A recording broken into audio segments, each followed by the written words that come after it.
News Maharashtra K9 आवाज जनतेचा। मुंबईमध्ये पहिल्यांदाच ठाकरे कुटुंबाच्या मदतीशिवाय महापौर बसणार असल्याचं शुक्रवारी लागलेल्या निकालामधून स्पष्ट झालंय। भारतीय जनता पार्टी आणि एकनाथ शिंदेंच्या महायुतीला लोकांनी भरभरून मतदान केलं।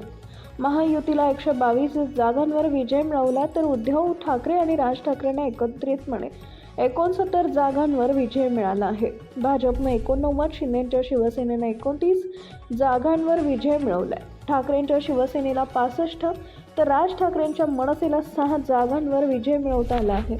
त्यामुळं आता भाजपा आणि शिंदेंच्या शिवसेनेचा महापौर बसणार हे निश्चित झालेलं असताना शुक्रवारी रात्री झालेल्या पत्रकार परिषदेमध्ये एकनाथ शिंदेंना महापौर पदाचा संदर्भ देत ठाकरे बंधूंनी ऑफर दिली, तर तुम्ही त्यांच्यासोबत सत्तेत जाल का असा प्रश्न विचारण्यात आला। या प्रश्नावर बोलताना शिंदेंनी आपली भूमिका स्पष्ट केली आहे।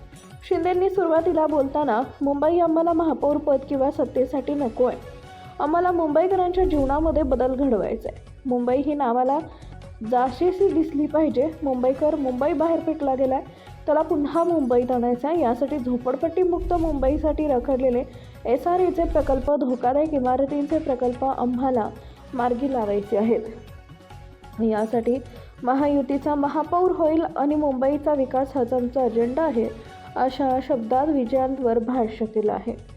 शिंदेंनी पुढे बोलताना, मुंबईच्या लोकांना मी धन्यवाद देतो, ज्यांनी चांगलं काम केलं त्यानुसार लोकांनी मतदान केलं, लोकांना विकासाला मत दिलं, तोच आमचा मुद्दा होता। त्यांच्या प्रचाराचा मुद्दा भावनिक होता। 3.5 वर्षामध्ये मुंबईसाठी जे काम झालं, रेल्वे, मेट्रो, अटल सेतू यांसारखी कामं दिसू लागली, ही कामं करणारी लोक आहेत असा विश्वास बसल्यानं मुंबईकरांनी आम्हाला मतदान केलं। याच दरम्यान पत्रकार परिषदेमध्ये एका पत्रकारांना ठाकरे बंधूंनी तुम्हाला सोबत घेतलं तर सत्तेत जाणार का असा प्रश्न विचारला असता, आमचा अजेंडा साफ आणि स्वच्छ आहे, आम्ही बाळासाहेबांचे विचार घेऊन पुढे चाललो आहे। आमची आणि भाजपची युती आत्ताची नाही आहे, आमची विचारधारा एक आहे, विचारधारेबरोबर कधी तडजोड करणार नाही असं उत्तर देण्यात आलं आहे। महाराष्ट्रातील महत्त्वाच्या आणि ताज्या बातम्या पाहण्यासाठी आमच्या न्यूज महाराष्ट्र K9 चॅनलला YouTube वर सबस्क्राईब करा आणि बेल आयकॉन प्रेस करा।